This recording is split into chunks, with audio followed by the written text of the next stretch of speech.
नमस्कार सर्वांना, संतोषीच रेसिपीमध्ये सर्वांचे खूप खूप स्वागत।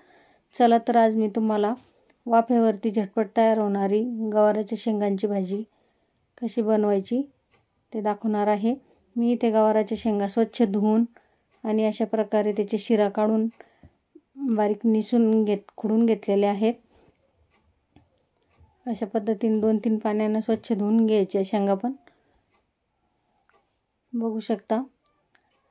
इथे मी एक टमाटा, एक कांदा कापून घेतलाय।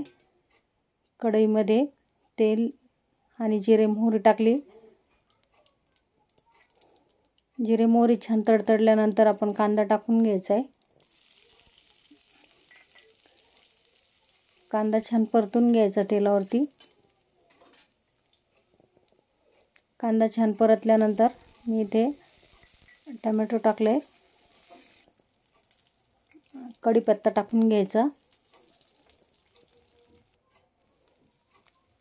हळद टाकली आणि हिंग टाकलाय चवीसाठी थोडासा, छान चव येते याच्याने।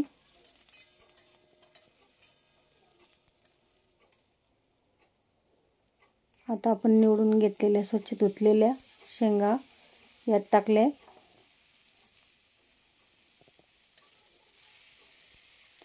शेंगा छान परतून घ्यायच्या। आपण ही भाजी वाफेवरच करणार आहोत।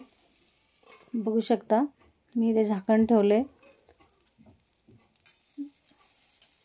आता झाकण काढल्यानंतर शेंगा थोड्याशा मऊ झाल्या आहेत, तरी अजून बाकी आहेत। चला तर मी इथे घरचं लाल तिखट टाकलंय, कांदा लसूण मसाला, थोडासा काळा मसाला, अशा प्रकारे थोड्याशा अर्धवट शिजल्यानंतर आपण मसाले टाकून घेतले।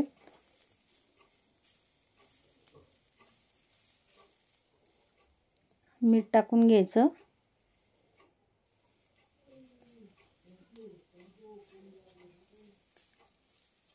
छान परतून घ्यायची भाजी आणि परत झाकण ठेवलं तुम्ही। आता थोडंसं किंचित गरम पाणी टाकायचं, मसाला पूर्ण शेंगांना लागेल अशा पद्धतीने। बघू शकता थोडंसं पाणी टाकल्यानंतर शेंगा किती छान झालेले आहेत। आधीच आपण वाफेवरती शेंगा शिजलेल्या होत्या आपल्या सर्व। मऊ झालेली आहे आपली भाजी, तयार आहे। अशा पद्धतीने ही भाजी जर तुम्हाला आवडली तर नक्की करून बघा। धन्यवाद।